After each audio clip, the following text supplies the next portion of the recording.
Manar bici. Rakolla.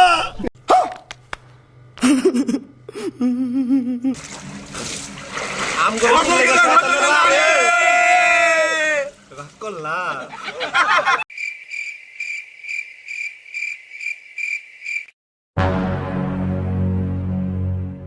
চলতে চলতে দেশের পথে রাইডার্স লাইফের সাথে চাকা ঘুরলেই যেখানে নতুন গল্পের জন্ম হয়, আর সেই গল্পেই যখন জুটে যায় এক ঝাঁক পাগলু কলিজার টুকরো ভাই, অ্যাডভেঞ্চার তো তখন অবধারিত। হ্যাঁ বন্ধুরা, আজ আপনাদেরকে শোনাবো তেমনই এক রোলার কোস্টার রাইডের মতো রোমাঞ্চকর চরম হাসির একটা দিনের গল্প। গল্পটার শুরু কিন্তু হয়েছিল ঢাকা চেনা কোলাহল কারণ বাজার থেকে, আর আমার মাথায় পড়া এই খিটখিটে রঙের গোলাপি কালারের হেলমেট থেকে। ঘড়ি কাটা তখন প্রায় 8টা। সকালের মিষ্টি রোদ আর পেটে খিদে নিয়ে পৌঁছে গেলাম কারওয়ান বাজার। গিয়ে দেখি সকলেই আমার অপেক্ষায় আছে।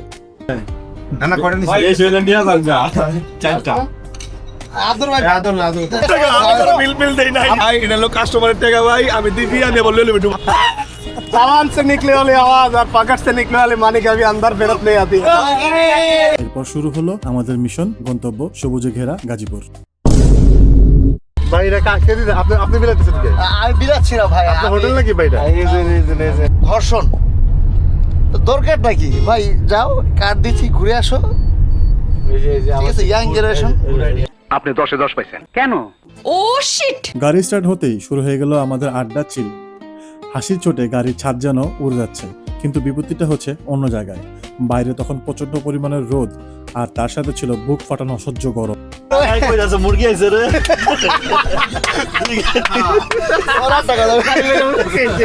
ঠিক তখনই প্রকৃতি আমাদের উপরে সদয় হন। গরম যেন আমাদের সবার অবস্থা একদম শেষ। তখনই আমরা গিয়ে পৌঁছালাম গাজীপুরের চমৎকার সেই রূপসা রিসোর্টে। রূপসা রিসোর্টেই পা রাখতে এক অলৌকিক ম্যাজিক শুরু হয়ে গেল। আকাশ কালো করে ডাকলো মেঘ আর নামলো ঝুম বৃষ্টি।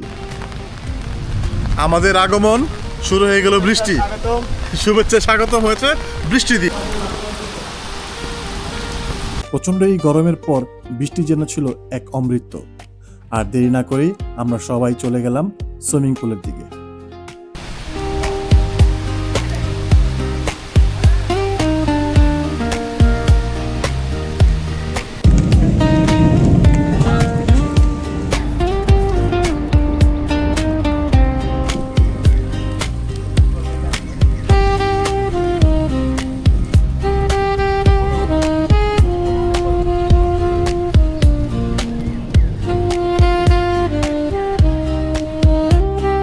আকাশ কালো করে মেঘ যখন ডাকলো আর নামলো ঝুম বৃষ্টি।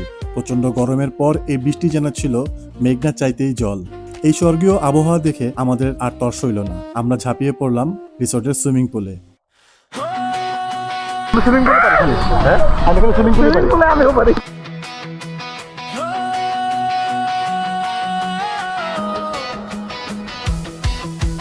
বন্ধু ভাই ব্রাদার একই রক্তের টান।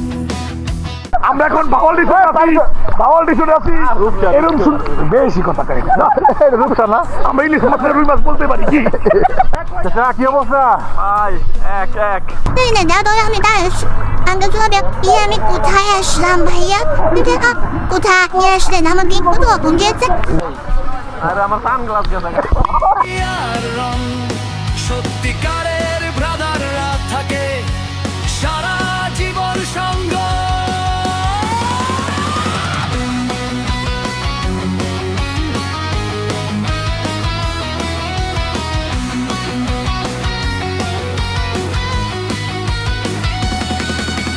বন্ধু ভাই ব্রাদার একই রক্তের টান। হাসি কান্না ভাগ করি চলি একই প্রাণ। বিলাস ভাই আমাদেরকে নিয়ে গেল এক হোটেলে। সেখানে গিয়ে খাওয়া দাওয়া সেরে নিলাম, কিন্তু খাবারটা এতটা মন মতো হয়নি। তারপরেও একটা রোমাঞ্চকর ঘটনা আমাদের সাথে ঘটে গেল। এই যে গরু চাঁদা বলছে গরু খাবে, হাসির চেহারা দেখার পর মানিও চেঞ্জ হয়ে গেছে আর কি।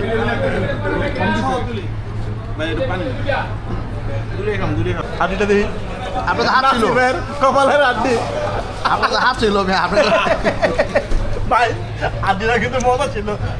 লেগ পিসটা।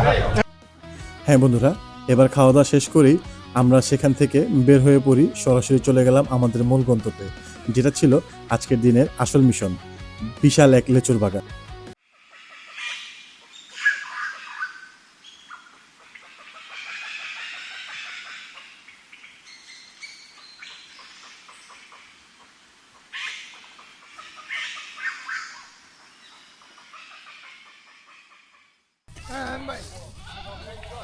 দিল পিরিতের ভেড়া চিনি বেড়া লিচুর বাগানে, কে দিল পিরিতের বেড়া লিচুর বাগানে।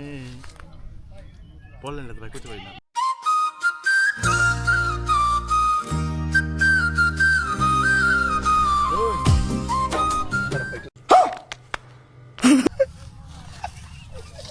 আমি দেখাচ্ছি।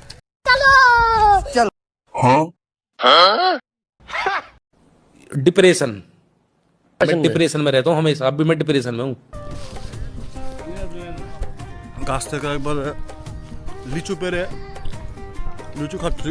अबे साले जो माफ करना मैं जो कभी ये बड़ी अच्छी बात कही आप। এই পিছনে লিচু গাছ, টক।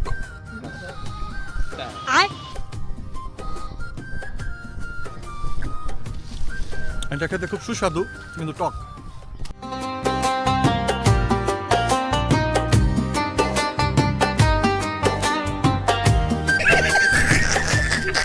मतलब वो अलग ही लेवल का बंदा था। ভাই রাগ করলেন? এটা বলেন বিসমিল্লাহ, সুবহানাল্লাহ। এটা করলে ক্ষতি না লাভ? লাভ লাভ। দেন না ভাই, এটা দাম দেবো না। কার বিচি? এটা কার বিচি? নুরুজ্জামানের বিচি ভাই। এটা আমার বিচি এত বড় না ভাই। अबे साले বাইগান খুলে দেখাইতে পারি, দেখবে। রাগ করলা। লিচু বাগানে পা রাখতেই চারিদিকে শুধু লাল টকটকে রসালো লিচু আর লিচু। বাগান দেখার সাথে সাথেই শুরু হলো আমাদের টিমের আসল পেটুক আর দুষ্টু বাহিনীর তাণ্ডব।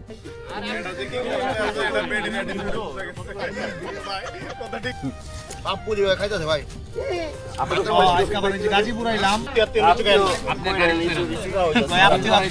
বাবা যে পাইলট ছিল। আপনার জন্য খাইতেছেন ভাই, চোখ পড়ছে।